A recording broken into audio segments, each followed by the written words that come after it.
How to set up and use mobile hotspot on Android. Now in order to do this, just simply open your settings app and go to connections. After going in the connections setting, you are gonna get this option of mobile hotspot and tethering. Simply select that option, and now after coming in here, you are gonna see mobile hotspot at very top. Select mobile hotspot.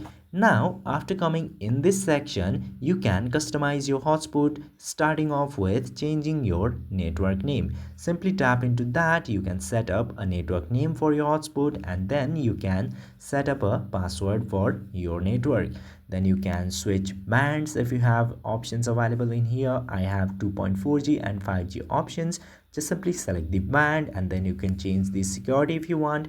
And if you go over advanced option, you are gonna see few more options here which are mostly unnecessary, but if you want to change these options, you can also customize them and tap to save button.